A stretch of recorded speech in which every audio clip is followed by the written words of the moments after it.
Hey, what's up, everyone? Welcome back to another episode of the Amazing Seller Podcast. This is episode number 351, and today I'm going to share with you one of our recent TAS Power Hours, which I never know how these are going to turn out because we just jump on. I say we, it's myself, Dom Sugar, and Chris Schaefer, and we meet once a week on Fridays, and we just happen to do it on a Facebook Live, and a lot of times it's us just discussing things randomly that were either in the news or that we're working on or that questions that have came in. And then we just start to deep dive into these topics. This week, we're going to talk about the most recent email follow-up disruptants in the Amazon space, which a lot of people are a little confused with, honestly, but we're going to dig into that. We're going to also talk about split testing, and it actually turned into a little bit of a debate between Chris and Dom. Kind of funny, actually.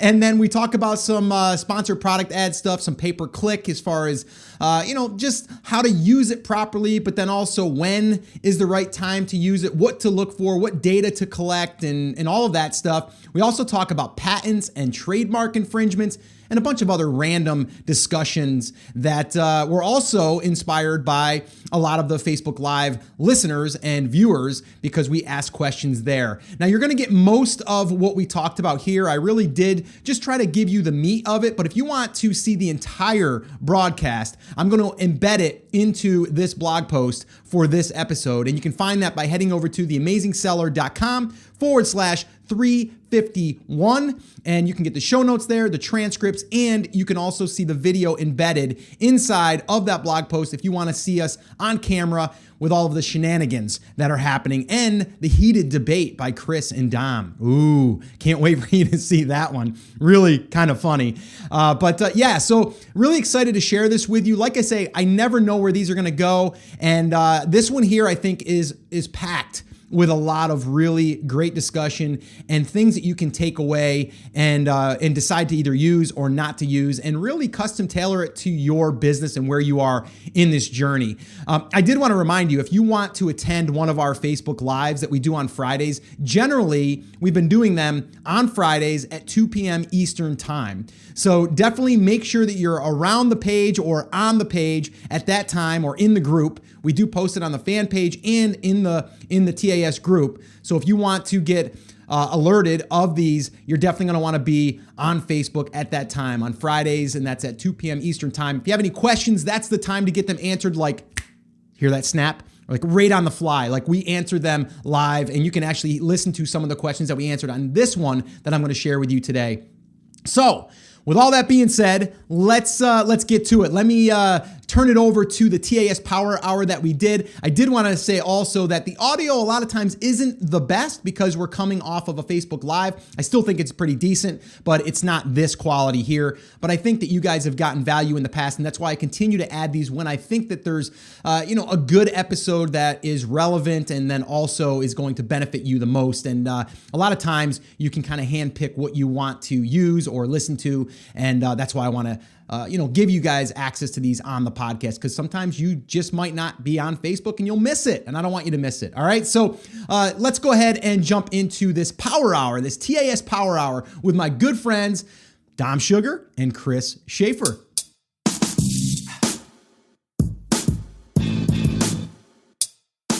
Yeah, actually, I did want to kind of address and I want to address it, but I also want to put it to rest, is the whole update that supposedly Amazon has said as far as the emails being delivered to our customers and what that actually means. If you guys missed last week's Facebook Live, we talked all about that and really what it means. And in a nutshell, it doesn't really change all that much. What it does do is it allows our customers to say that they don't want to receive any more communications from us. Okay, so they can opt out.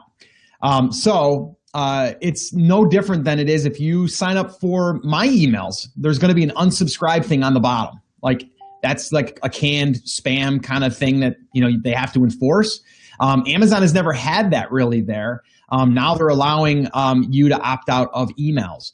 The problem is, and it's not really a huge problem, but one thing that we have used in the past, and we still use it, and I'm still using it, is more or less like an autoresponder for Amazon messaging.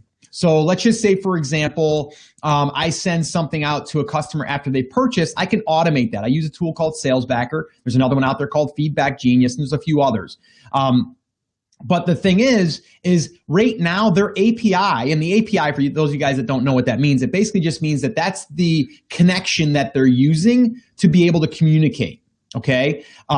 So what they're doing is they're allowing us to basically do something on the outside of Amazon and then connect it through an API to actually work inside of our seller's account. That's what they call an API.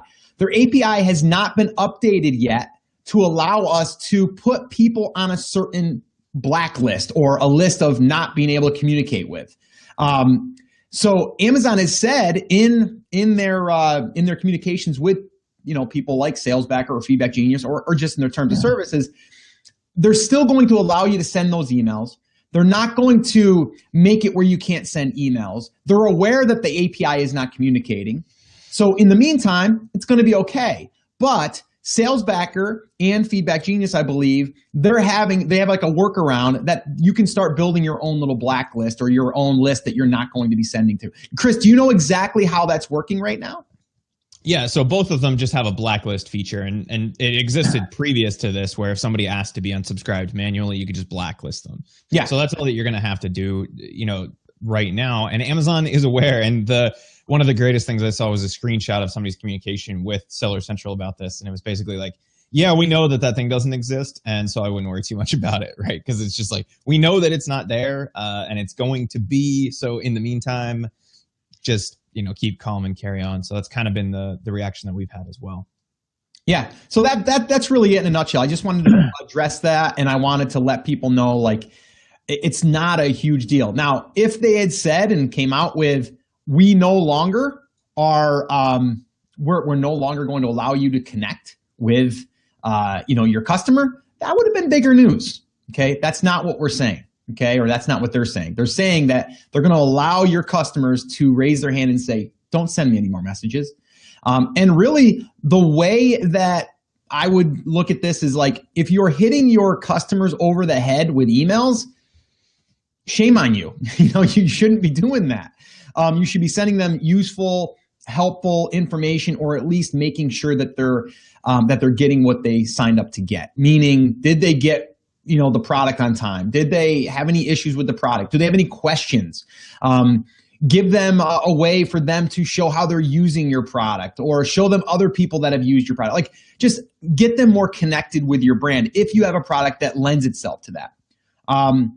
So a few questions are coming in, I see. Why don't you go ahead and can you throw a couple of those up there, Chris, and we can address them? Absolutely. Brett says, do we have to blacklist them if we don't want them to get the second message? Yes, you have to manually unsubscribe or use the blacklist feature.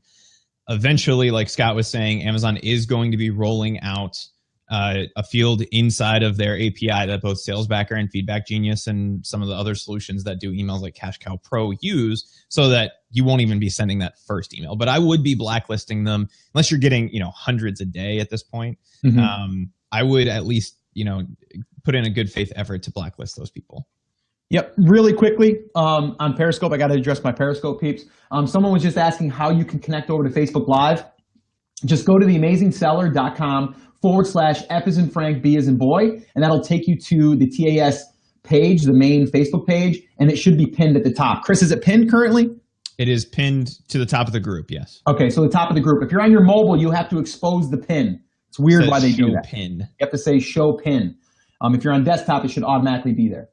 All right. Thanks, Scott. I'll be back. I'll be over there. Cool. All right. Is there any other questions that we had that came in around that?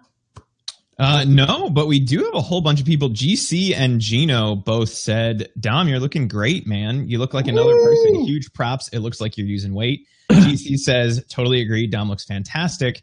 And then, oh, and by the way, Chris and Scott, you guys look great too, but I wanted to give props to Dom. You look like you're killing it. Gino, fuck up. We know where you're at. It's fine. Saeed says, what's up? Dom is looking good. Scott's putting everybody on a strict diet.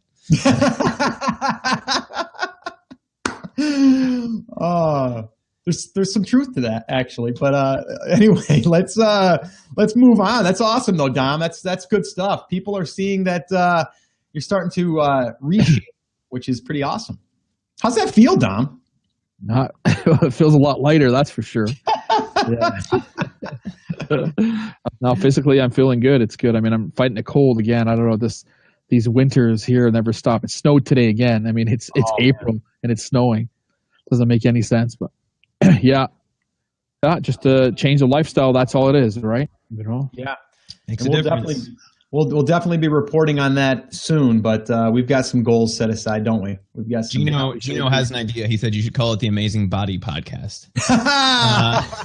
Nice.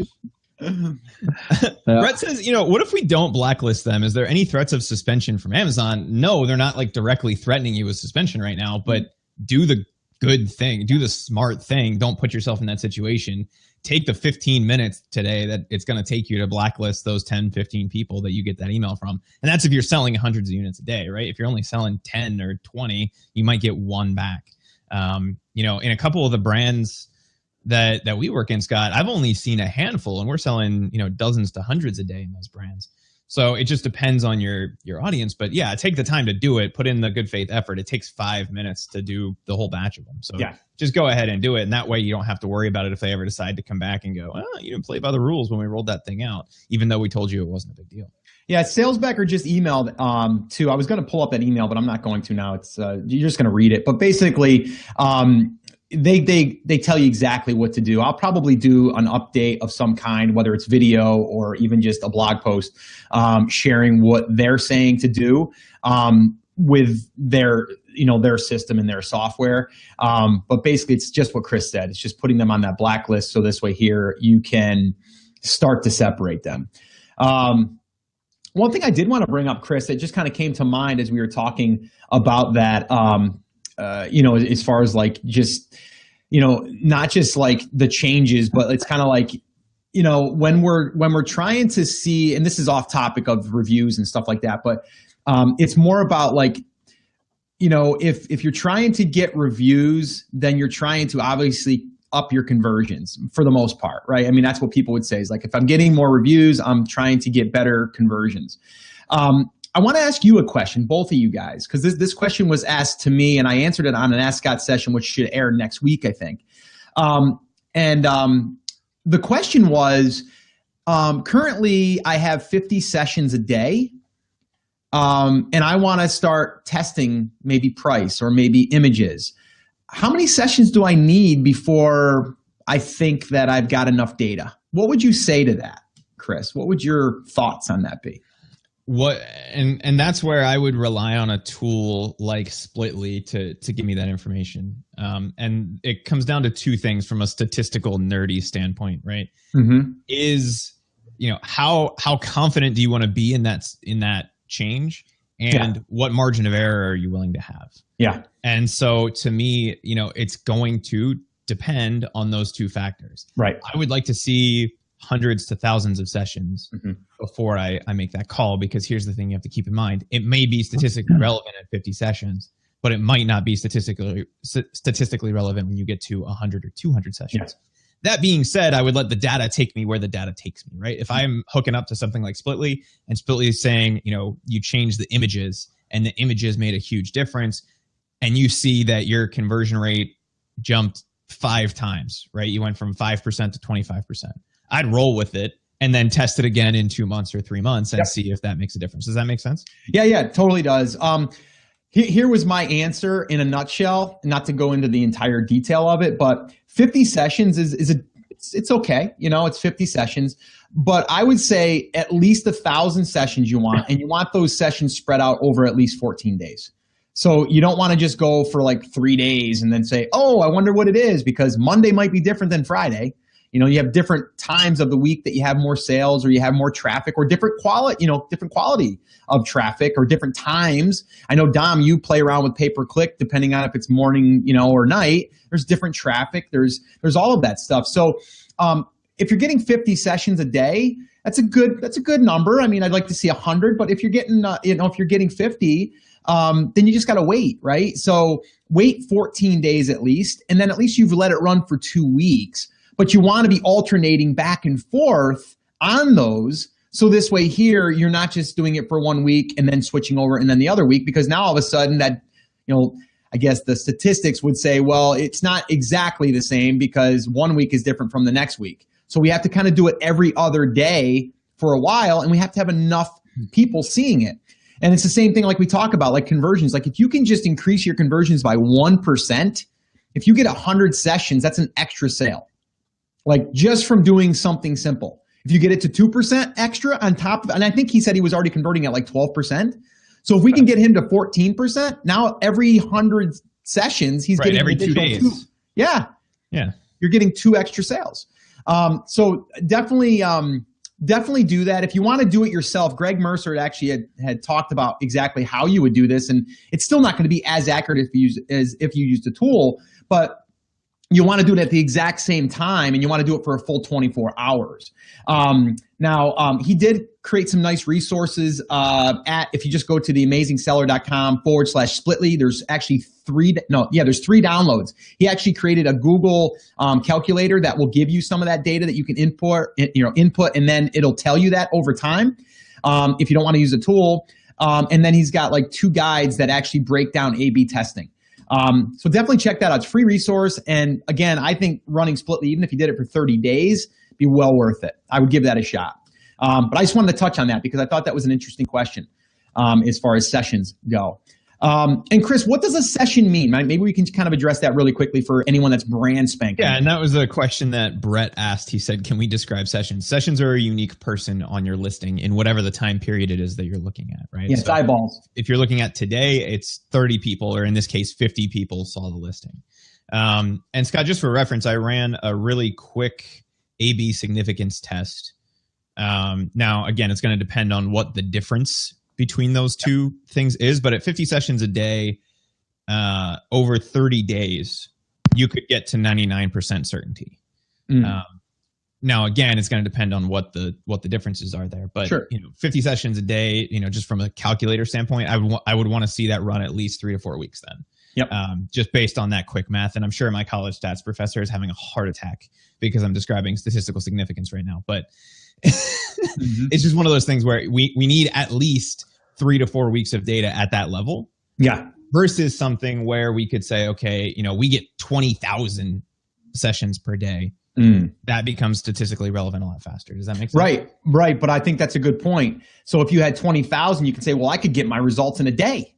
No. But the longer you let that run, just like with anything else, the longer you let it run, the more valid it's going to be. So there's always a minimum threshold for whether it's valid or not. Yeah, because even if you got 20,000 sessions a day, you'd still want to see what it did over 7 days or 14 days, because you got different types of traffic. You have different types of days, and maybe more people go and put stuff in their cart on Monday, but they check out on Wednesday. Who knows? There's a whole bunch of different factors that come into that mix. And the other thing to keep in mind is when you cut it off too early, and this happens all the time. I see this on the non-Amazon side of the stuff that we work in. People will run a split test on their website, Scott, and they'll change like the color of the button from red to blue or something, which is a ridiculous split test. But anyway, they'll see that in the first week that it's outperforming by 15% the other one. They'll go, I'm going to change that. Yeah. Well, no, it's because people that have been to your site before saw a blue button where it used to be green, and they clicked on it because they're interested in it. If you let it run for the full 30 days, it turns out it actually performs worse. So you got to let it run for that amount of time to make sure that you're getting accurate data. Chris, do you have any quick questions that came up through the chat that we can maybe address right now?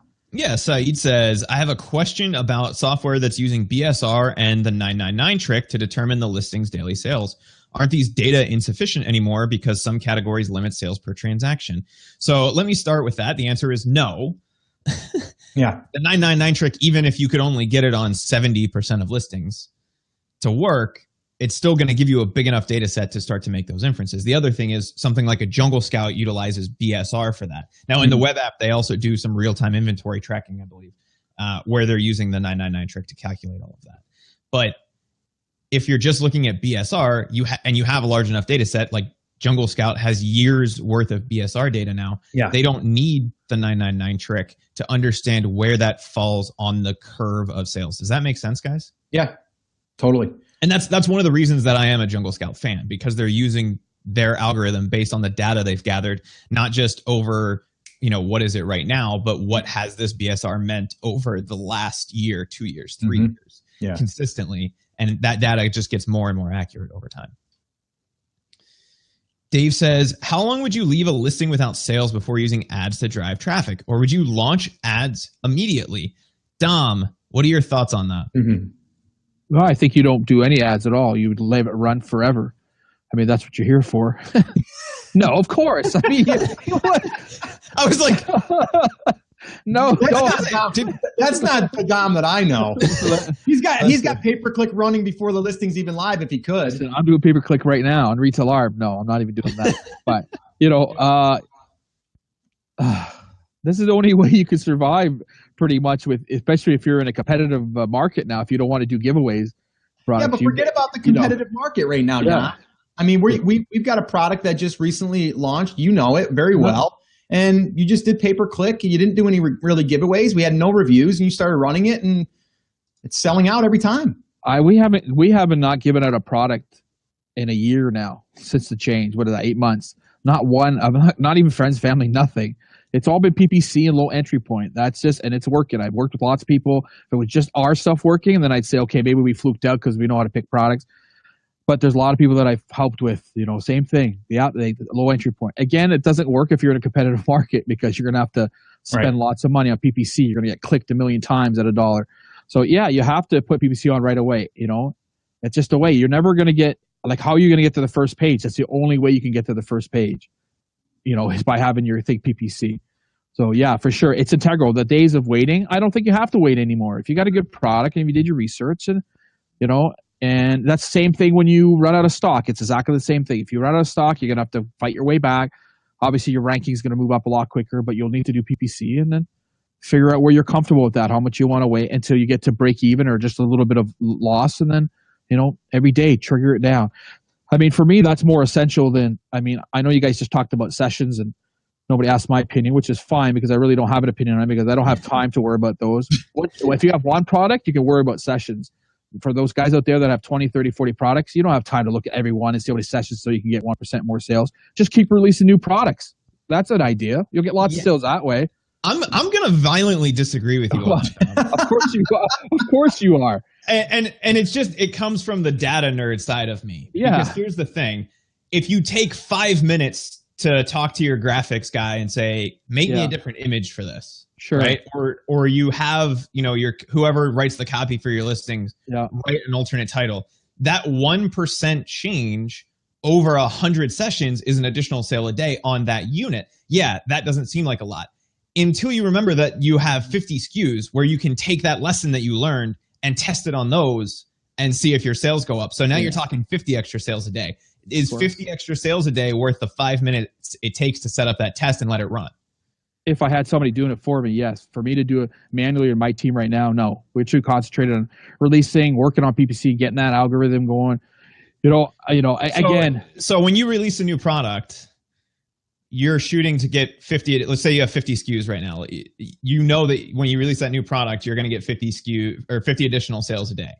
Whereas if you improved your conversion rate, you could do that, and it runs in the background while you're doing the other stuff. Do you understand? Well, I'm going to tell you, it's going to be in the first few months anyways, because you're not going to, unless you got a really awesome product, you're not going to start selling 30, 40 a day. So you're going to go from 1 to 3 to 5 to 7. So it's going to take you months before you can get yourself moving. And then if you want to play with it, in between that time, I could just, again, everyone does it differently. I understand guys want to look at that. I just never been a proponent. Maybe because I have lots of things going on and we're working on so many brands together and so many items. And, my goal is to launch 2 to 3 products a month. So, that's where I think that the collaboration amongst us is a really good mix because you don't have that. Chris loves that. Yeah, sure. Right? If he wants to spend all day and do the sessions, go ahead. Do it. Here's the deal with that, Dom. It doesn't take all day. But then he turns around and says, Dom, we just got an extra 25 sales because of that. You're like, awesome, man. Shut up and keep doing it. Why are you talking to me? I've never had one person say to me, no matter what change you do, and all the years I've been doing it, say, hey, we were doing 12 a day. Now we're doing 25 a day because we changed the picture. Not one person said that to me. But you're not looking for that increase. What you're looking for is the lesson. So you're saying, okay, here's what we changed. Now let's apply that change to maybe one other listing. It takes you 10 minutes to make the change one time. You let something like Splitly run it automated for you. And then 30 days from now, you take another 10 minutes and you go, it worked, it didn't work. Yeah, you can then roll that out across your other 30 products. Sure. So those 2 sales a day turn into 60. So then I got to take those all the products, take my graphic designer off what he's doing, pictures, the 5-6 images times 4 product. Hey, can you stop and do these new pictures for these other 100 products? Do you know what I'm saying? Like, I get. No, we get another graphic designer. Yeah, sure, okay. Then I'm not trying to be the bad advocate for watching. No. And he's aggressive now. He's lost some weight. If you've got time to do that, you're not launching enough products. Is what I'm telling you. You got to be out. Who cares? I'd rather have 10 products selling 25 a day than trying to raise the other 25 to 1 extra a day. That's my thing. That's the other thing. That's the other thing, Dom. That data that you're collecting helps you more intelligently launch the new products. So I get that it's an extra step and that it's not something that's in your workflow. Yeah. And I'm not saying you have to implement it. I'm just playing devil's advocate because I get it. If you're launching 3 products a month, what are you shooting for on those 3 products? Like, what's your sales floor on that? Is it 10 by 10 by 1? Yeah, that's standard. And about so if you launch, are way above that. If you launch 3 products in a month, you're shooting for 30 additional sales per day, right? Right, every month. That's what you're trying to add to your bottom line. If you took 10 minutes on the first day of the month, you could potentially make that improvement. I get it.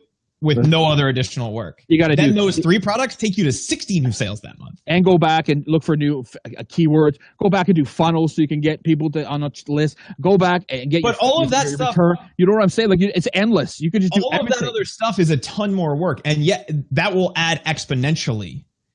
The small tests and tweaks that you make are going to add on average a few percentage points, but a few percentage points across 30 products is 60 sales. Right. But the thing is though too is like, Dom, like not everyone can launch 3 products a month. No, right? I get that. I'm not saying for everybody. I'm just telling you honestly, I mean, I know what you got going on, and you've got way more than just a boatload products. So the thing is, you're trying to do all of that, and we're going to be able to come in and help with that. And it's funny, Megan said she feels like 3 of her uncles are in there fighting around the campfire or something. Oh, this is good. This is good stuff. That's what the show's about. Can't all agree.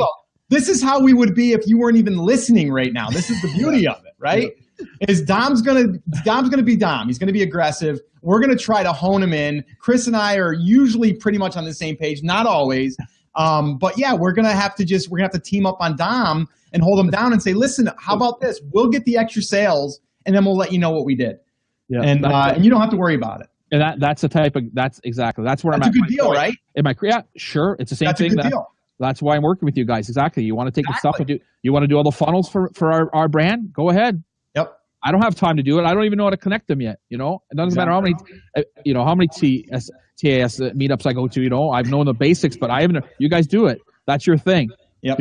You want me to find product and find catchy names and look for niche markets and. Oh, he loves doing names too, by the way. Dom loves names. I mean, Dom, we should just do it. We should do that maybe for 10 minutes on one of these. We should have people send in a brand name and have you just go crazy with all of these different taglines. Yeah. I think that would be interesting.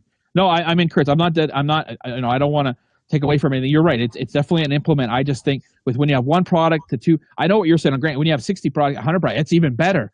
But there's so many things you got to learn and get the I would think PPC would be your number 1 thing. Once you got that down packed, then you start moving to other stuff. Because PPC is basically your bread and butter at the beginning. That I think if you don't know PPC, I'm just going to keep yelling over you, I guess, because I don't possess the ability to shut up. That's the thing I think that you're missing. PPC, split testing is more of a set and forget thing. Yeah.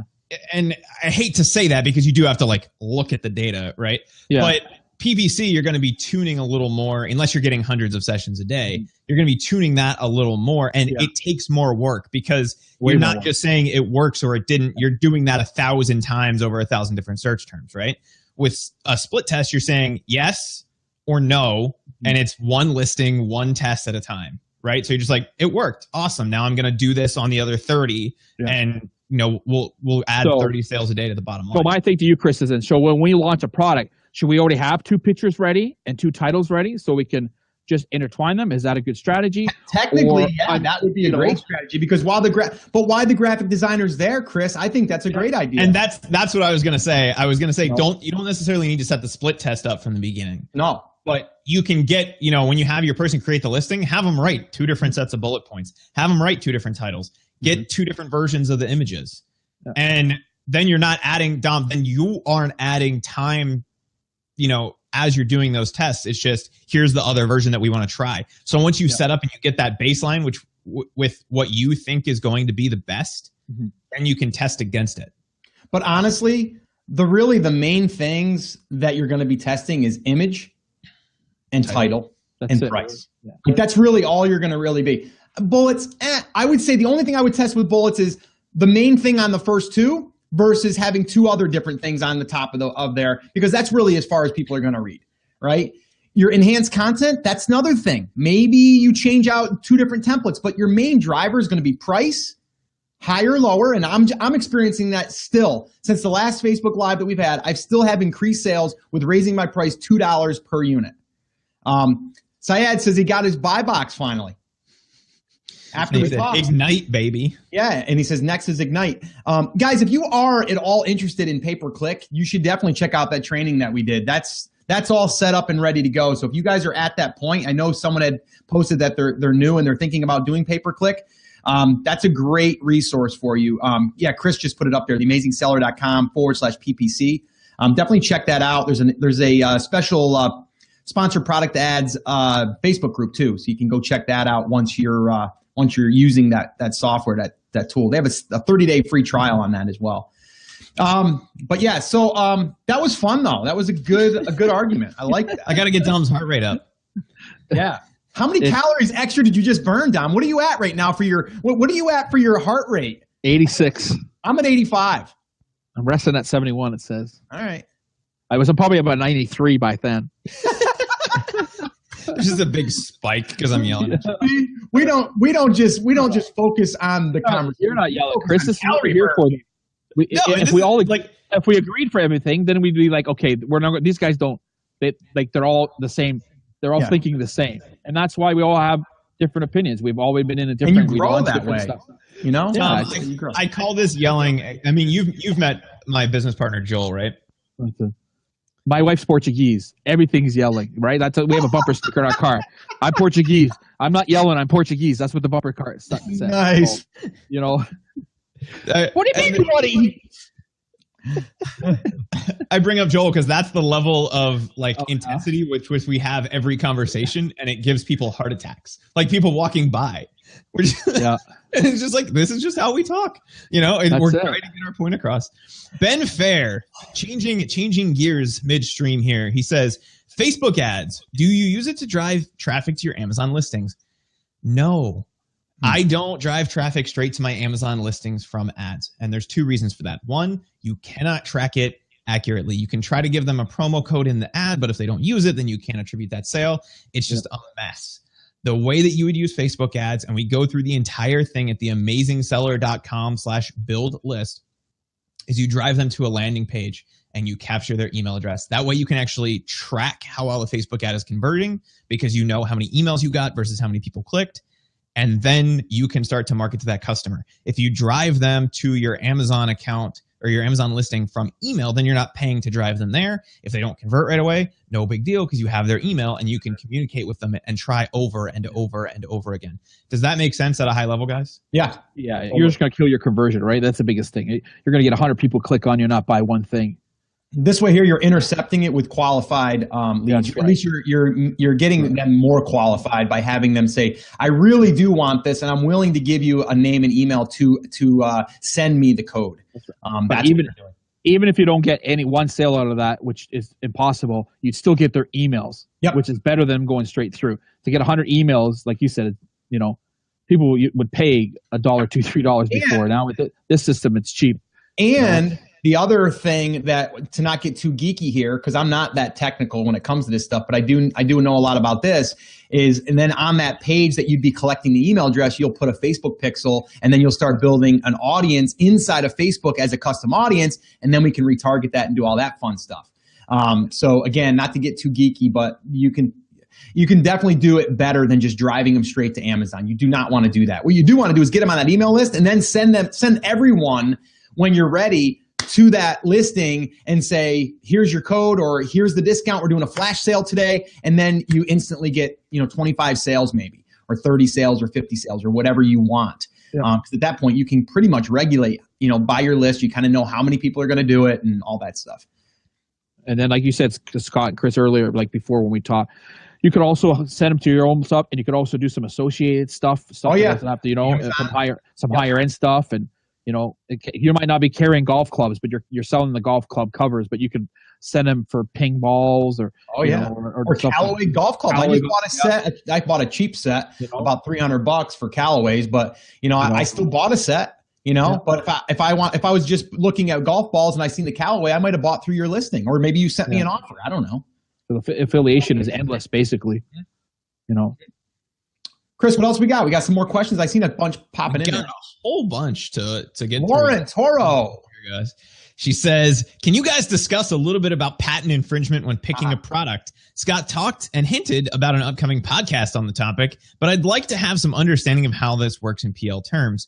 And also, when you're creating your private label product listing, do you make slight changes to do so? So the first thing is, if it's patented, you either need to just avoid that product, or you need to talk with a patent attorney and see what changes you could make to it, or what that patent actually covers. And if then we had somebody here that talked to a patent lawyer lately, that would be cool. I did. Hey, I sat down and I had one of these. I had a Starbucks coffee with the guy. Guy's name is Nate. And I am going to have him on the podcast. He'll probably come on our PLC classroom too and do an expert interview for us.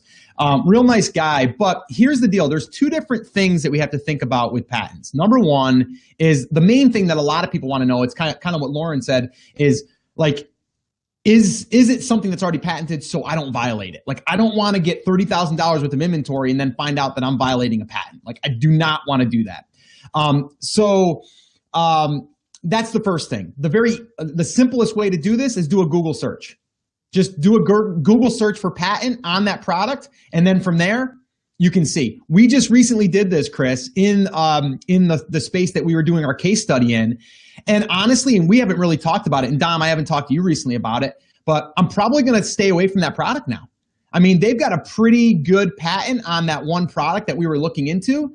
And I showed it to my guy, and he was like, yeah, we could probably find some things. And I go, but here's the deal though. Those guys are probably going to come after me, regardless if I make changes. I can make all the changes I want. They're probably still going to file a cease and desist, and then they're probably going to file an infringement. And then I'm going to have to take my money and fight it. Right. So that's exactly where I sit on patents. And Scott, I think you've heard me tell this story in the past, but I used to work in a small business incubator, and we had patent attorneys that would come in all the time. And I was having lunch one week with the patent attorneys, and there was a guy talking about a multi-million-dollar lawsuit, multi-millions in just legal fees to his firm and other firms, about the definition of inside in a patent. Mm-hmm. One company made it, and they put widget B inside. Mm-hmm. And the other one put it inside the other way, but the language in the patent said inside. And so either of those two pieces inside technically are covered by the patent, right? Mm-hmm. Yeah. Not according to the drawings, but according to, and millions of dollars spent litigating the definition of the word inside. It's just, there's no reason to, unless there's a really easy way around it. If they have, a decent patent and it's a product you really want to go after, then you can do it. But there's so many other products out there that aren't patented that it's just, honestly, it's not worth your time. And 90%. So here's what I thought. And I was talking to my son about this, because that was something that possibly, for those of you guys that have watched that case study that we go through, we basically expose the market. And then from there, we talk about, like, we eventually want to launch products in there. And we're actually in the process of that right now. Slow process, but we're in the process. And this was one of those first products. But now what I thought about, Chris and Dom, I said, you know what? Well, maybe what we'll do is we won't try to make that product. What we might do is maybe reach out to them, see if we can wholesale the product. Or private label from them. Or private label from them. I think that they would wholesale us because I think that they're already trying to get into retail. So this way here, at least I can still offer it. But then on the back end of that, if I can wholesale it, then I can throw something of my own on the back end of that. So I can sell them something else additionally.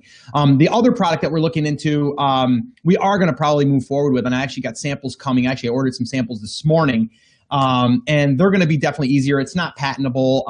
It's just kind of like a substance like that applies to the thing. So it really can't be patented, easily at all, and it's just too broad. But again, if you just go to Google and search for the patent, and if you find it like real easy, that might be something that's going to tell you, I probably want to stay away from this thing.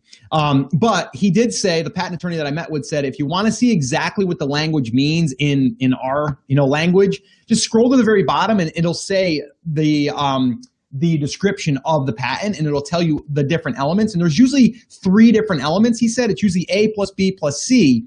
But he said if you want to still go for that product, as long as you don't have all 3, if you only have 2 and you don't have all 3, technically it's not the patent then. You're not going to be violating the patent. Just to clarify that in English, because I'm dumb, basically what you're saying is there's a patent on a garlic press. It needs to have round handles, a square screen, and a removable grate. Yep. And if it has 2 but not 3 of those, then it usually won't violate the patent. Exactly. Okay. Because the patent is A plus B plus C. So right? if it didn't have the removable grate, then it wouldn't violate. Okay. Exactly. But it could just have the one element in it that's what makes that thing so, like, it could just have that the handle that's shaped better for your hand and it's special. Well, you're just going to not make one with that kind of handle. That would be an easy one. But again, anytime that you're getting, like he also said too, if you have a product that is not going to sell like more than like $50,000 a year or something, probably not worth going after that, because you're going to be spending a lot of money in legal fees. Like just don't marry a product. That's what I would say. Do not marry into a product, because if you do, you could, later down the road, if you're not really selling a ton of that, you could be sorry. So you want to do your research up front. And I think the biggest thing, like I told him, I think the biggest thing that, that we need, and that, anyone that's listening needs, is really, before we launch, we want to know, is this thing patented? Like, and even if you don't find it on Google, does that mean that it's not patented? No, it just means that it might not be there yet, or maybe it's patent pending. So then you would pay an attorney, usually a couple $100, $200-300, and then they'll do an extensive search. And then from there, they can come back and say, these are some things that could be potentially like it, but it's not 100%. So I think you're okay. That's how that would go. So I think that's where a lot of people are going. It's the people that think, well, can I patent this, or should I patent this? That's a little bit more involved, because now, like he said, 99% of the patents that you submit will get declined. They will not get accepted. And it's going back and forth with your attorney to the patent office and figuring out, okay, well, what's going to make ours unique? And then you keep going back and forth, and that's where the money starts to add up. Because he told me he's like $400 an hour, like literally. So imagine what that can be. A couple phone calls going to add up quick. Especially because he charges in 15-minute increments, like most attorneys. Exactly. What I was going to say, 2-minute phone call costs you $100. Yeah. I was going to say, Scott, I'm assuming we're talking about one of the products that we were working on before. So remember, when I talked to you about that, I said, here's kind of an idea. That I said maybe we combine 2 different competitors into one to make it a new element, which you could do, because now you're taking 2, so that's definitely an option, because I thought that was the big struggling point when I started working with you on that. It's like, okay, we already know there's going to be patent on this, but what if we take 2? We take the best from the one, best from the 2. But a lot of people do that all the time. Sure. Luggage, they take one good part from one luggage. That's how they came up with the 4 wheels instead of just 2 wheels. One company said, hey, let's make all 4 instead of 2, and whatever. My other thing was that, the quick giveaway on Amazon is, if there's a bunch of people selling that product, there's usually no patents on it. Exactly. That's the thing. I would never trust your China supplier. They'll tell you anything. They'll be honest, unless you know their supplier. Oh, no patent at all. Sure, okay, yeah. Right. And again, if you're the only one that's selling it, or only 1 or 2, then there's a chance. And again, we kind of run into that, because a lot of stuff we do, we're the only ones. There's only a couple of us doing it, so we're like, okay, is it patent, or maybe they just don't know how to take one part and put it together to make it, one item.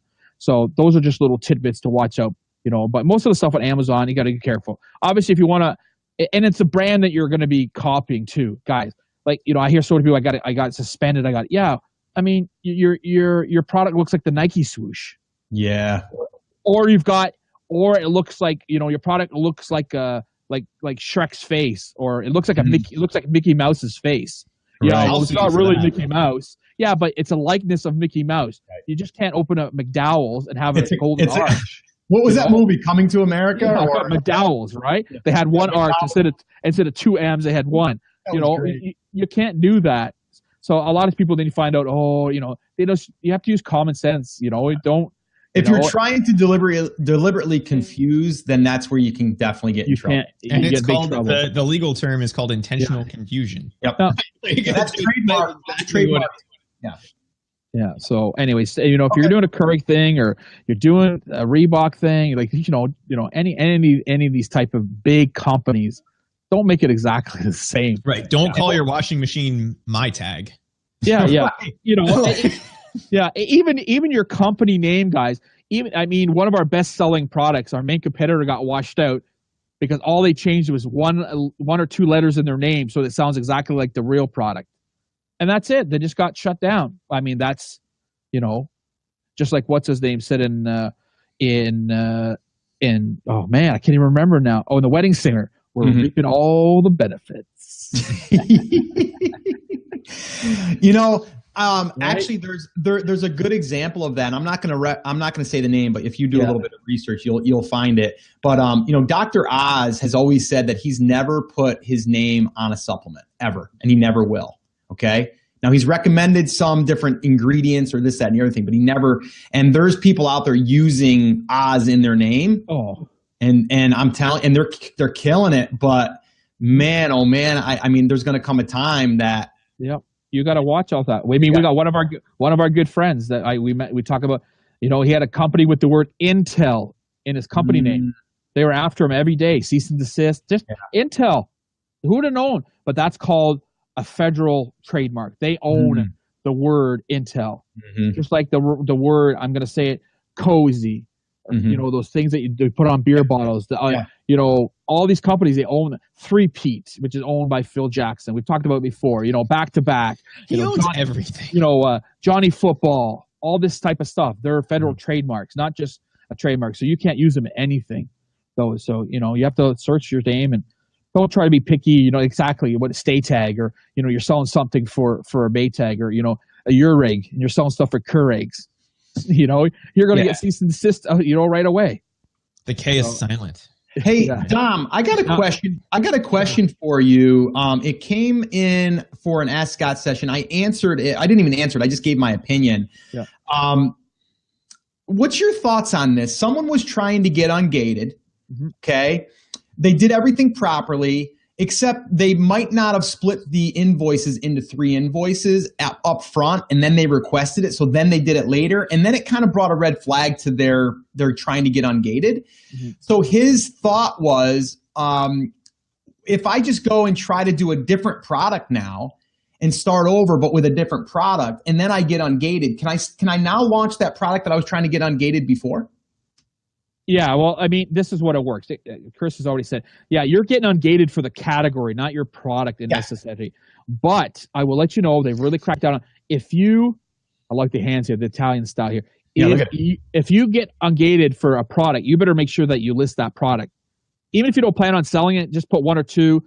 This is really big in the DVD market. A lot of guys are getting manifests, and they're not even, they're not, they might be real or not, but they're not even, listing that stuff, and Amazon's going, well, you just told us you bought 30 of this, 30 of that, but I don't see it listed. You're getting, maybe they board somebody else's list. That's what's happening. So if you do that, so once you're Ungated in that category, you can list whatever you want. That was the main question, and he wasn't saying that he was going to do it to try to manipulate it so he can get Ungated. No. I see what you're saying, and that's kind of what I said. I said I think it's a great strategy if you plan on selling that other product.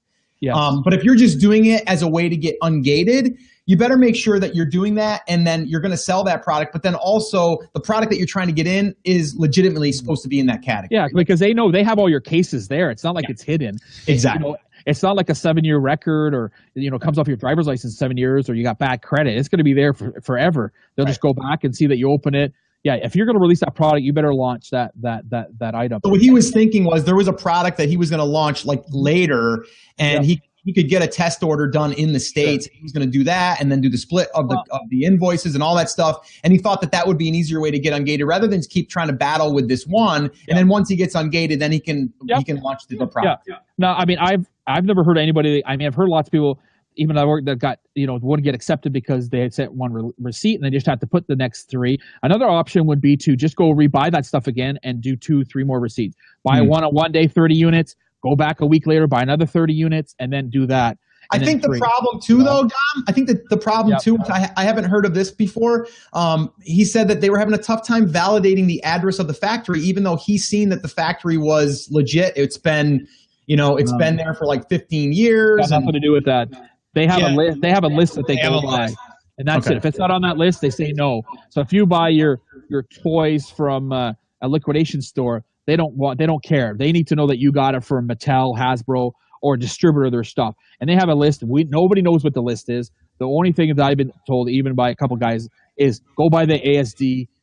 By the gift show list, like go to ASD and they'll list you all the vendors, and that's a lot of those vendors are on it. But again, it's hit and miss. There might be 25 people that sell health and beauty, and you might pick the one that they don't. So, but at least you get a chance. And there's a lot of chat rooms that kind of talk about that stuff. But that's how you would do it. At least if ASD, if nobody let's look it up, it's basically it's a sales show that has all the vendors, apparel, health and service, sporting goods. And then you're pretty well, because I think that's probably what they do. They just go, okay, G&M supply supplements. Yeah, no problem. We'll take the thing. But again, if they get abused, then they get blacklisted. They get blacklisted. Gotcha. Okay, Chris, we got any other questions? Okay, so I'm going to cut it right there. And that was pretty much a wrap up. We did answer some more questions to the live audience, but I just wanted to give you really the meat of the TAS Power Hour and let you guys experience a little bit of what we do there. Like I said, it's totally random. Like, we don't plan like a ton when we hop on here. We just kind of have a few things that are on our minds or things that we're working on, and then we kind of dig in, and then we also ask live questions, and that's kind of how it all kind of takes place. But hopefully you got some value here. I did want to remind you about the show notes for this episode, and the transcripts can be found at theamazingseller.com/351. Also want to remind you about upcoming TAS Power Hours.